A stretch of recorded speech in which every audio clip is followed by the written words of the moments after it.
Hi, I'm Valerie.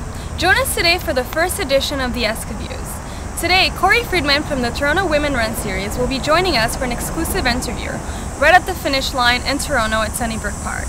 Hi Cory, welcome. We're so happy to have you here with us today. Thanks, I'm so pleased to be here, Valerie. Great. So when did the Toronto Women Run Series begin? We started the race series in 2009, and since that time we've grown each and every year. This year, our third year, we have 3 races throughout the entire running season. So what was the reason behind starting the Toronto Women Run Series, and how exactly does it benefit the community?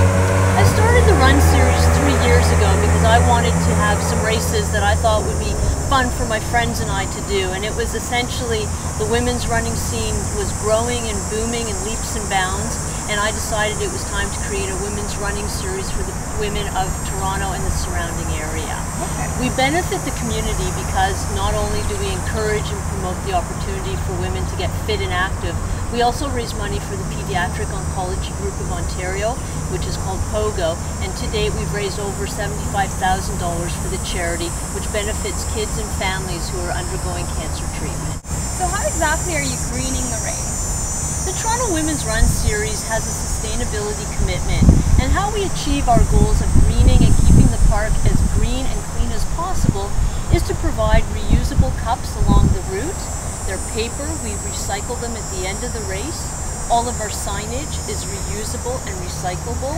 Our lead vehicles are actually people on bicycles, again reducing our carbon footprint. And at the water stations we ensure that all of our water is poured from as large a bottle as possible.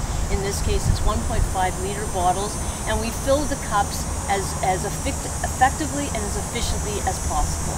Okay. So how should a runner prepare in terms of nutrition and keeping hydrated before basically running the race?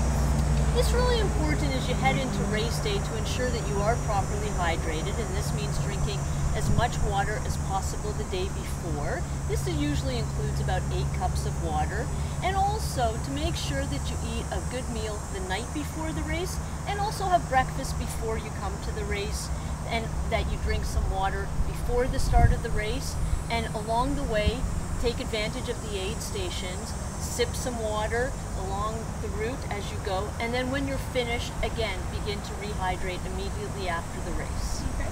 And do you think people should eat more carbs as opposed to vegetables to fueling their bodies, or it doesn't matter so much? I think it's important to eat a well-balanced diet, but it also depends on the length of the race, okay, as to how much you need to carbo load before the big day. For our upcoming race, our 10K and 5K, I think that you don't need to do anything over and above what you normally do, but again, you don't want to go out and eat a salty meal the night before, yeah, or wake up late and not have the chance to have breakfast and hydrate before you get to the start line. Yeah, definitely.